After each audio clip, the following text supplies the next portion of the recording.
किती लोकांचे मर्डर झाले संगीत दिगोळे पासून आतापर्यंत, काल परवाचा सोनाने का काय बबन गीतेचा भाऊ ते आरोपी आहेत त्याच्यात.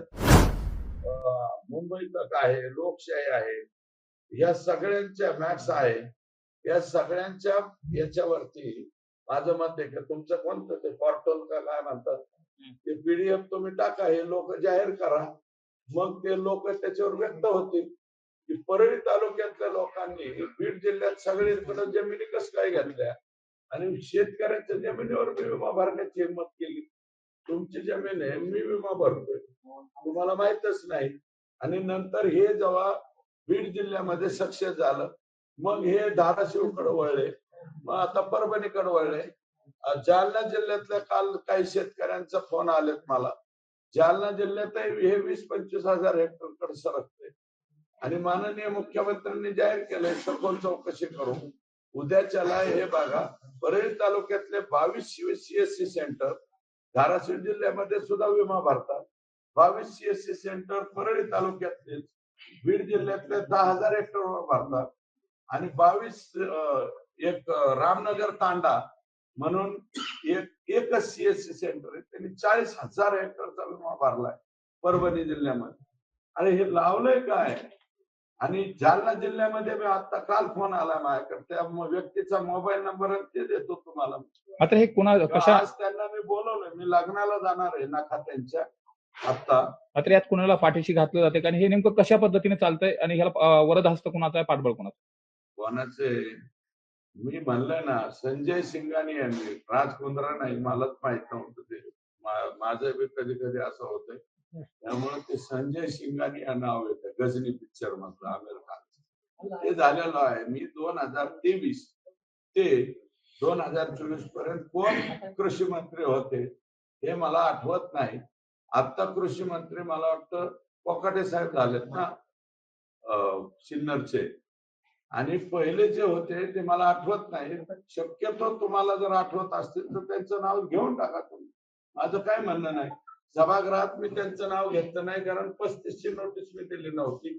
ते कुणाच्या आशीर्वादाने चालतंय. उद्या समजा माननीय मुख्यमंत्र्यांचा मतदारसंघ हा नागपूर शहरातला आहे,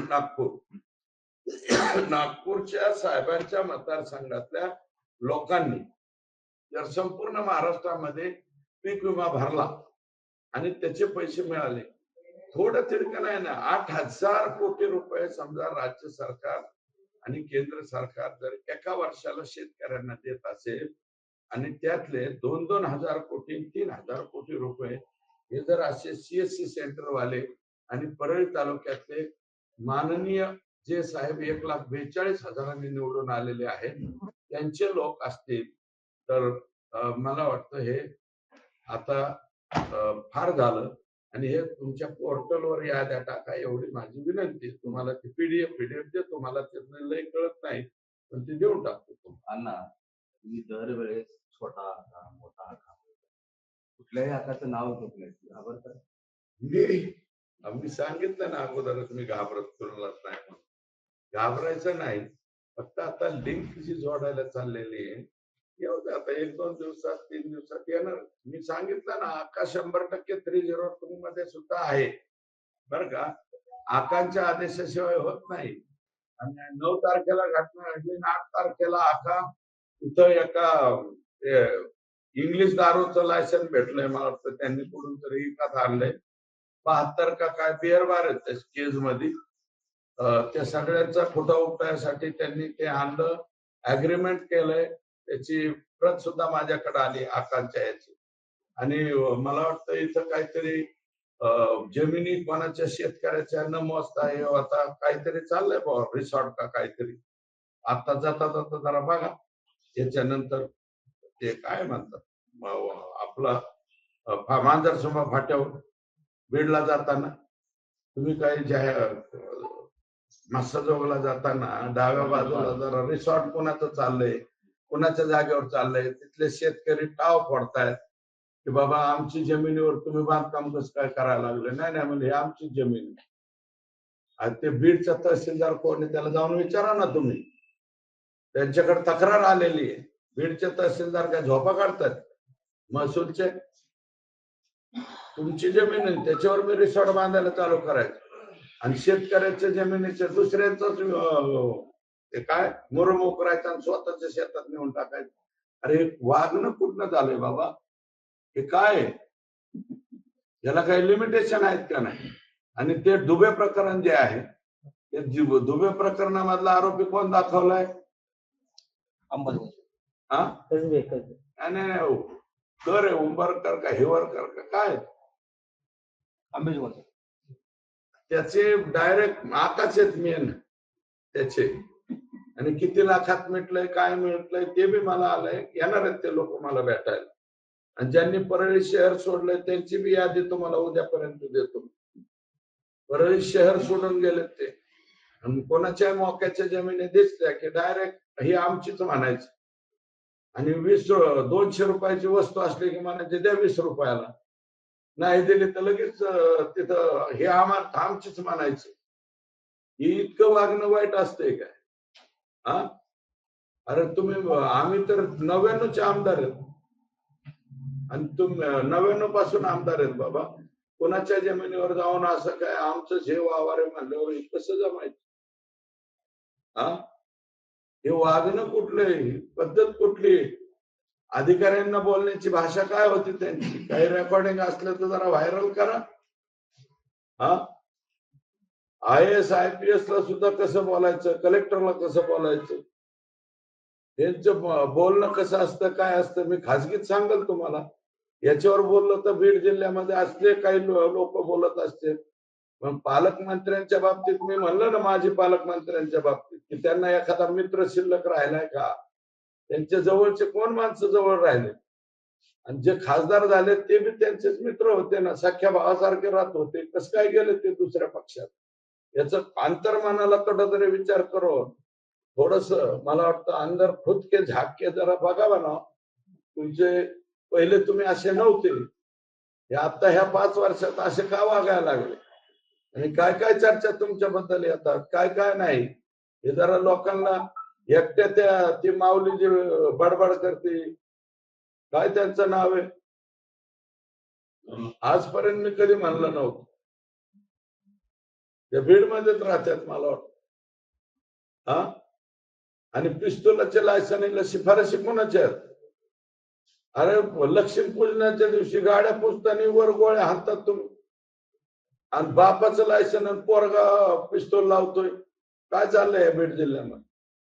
हा, आणि हे लायसन कोणी दिले त्यांना? रद्द करावेत. आणि त्यांच्या माधव जाधवचं काय दोष होता? माधव जाधवच्या क्लिपा बघितल्या नाही का तुम्ही? नमिता मंडळाचं मतदान कशामुळे कमी झालं? माधव जाधवला रट्टून हाणले, आणि गोळ्या ते पोलिसांना काय भाषेत बोलतोय ते बारका पोरगा? मीडियाला दिसत नाही तुम्हाला?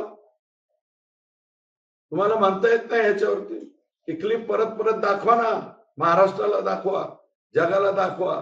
त्या माधव जाधव असं वरून तो पोरगा असं बोलतोय कुणाला? पोलिसाला. अरे आम्ही आता 54 वर्षाचे झालो बाबा, 55 वर्षाचं होतो. आजपर्यंत पोलिसांना चुटक्या वाजवून फिटक्या वाजवून आमची बोलण्याची हिंमत नाही झाली. हा, काय नाव आहे ते पोरगा? फड नावाचा काहीतरी. मग तुम्हाला मीडियाला दिसत नाही का? सगळं गोड गोड गोड गोड दिसतंय का बीड जिल्ह्यामध्ये? तुम्ही का त्या क्लिपा टाकल्या नाही? माझा सवाल आहे, चौथा स्तंभ आहे तुम्ही. माझी विनंती आहे तुम्हाला, पाया पडून विनंती आहे की ते दाखवा ना. आणि 40 पोरांवरती गुन्हा दाखल केलाय तिथं 307चा खोटा. ते डॉक्टर कोण आहे परळीचा? देशमुख. आजपर्यंत आयुष्यात कधी कोणाचं झालं नाही. त्याच्या विरोधात अॅट्रॉसिटी 354. खरा घटना आहे का ती? तुम्हीच माणसं पाठवायची, तुम्हीच करायला लावायचं, आणि पुन्हा त्याच्या दवाखान्यावर जाऊन हल्ला करायचा. ही मानसिकतेतून ते घटना घडलेली. खरी घटना आहे का ती? किती लोकांचे मर्डर झाले संगीत दिगोळे पासून आतापर्यंत? काल परवाचा सोना नाही का काय? बबन गीतेचा भाऊ ते आरोपी आहेत त्याच्यात. बबन गीते होता काय आहे त्याच्यात, तरी मी त्याचं नाव टाकलं.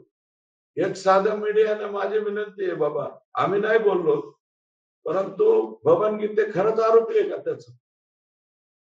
राजकारणामध्ये विरोधात लोक असतील, अरे आम्हाला बी विरोध करणारे आहेत, पण असं थोडीच आहे की त्याचा एकदम कार्यक्रमच करायचा. यादी आहे माझ्याकडे किती खून झाले त्याची बी यादी आली, उद्या किंवा परवा सांगतो तुम्हाला. परळीत संगीत दिघोळे, किशोर फड, गर्जे. आता आमच्या इथे एक नवीनच प्रकार ऐकू आलाय मला, त्याच्यात आता मी पूर्ण माहिती घेतल्याशिवाय बोलणं बरोबर नाही. या आमच्या डोंबरीच्या तलावात का काय आणून टाकलं होतं डेड बॉडी, त्याच्या मागे कोण आहे हे सगळ्या गोष्टीचा तपास व्हायला पाहिजे ना.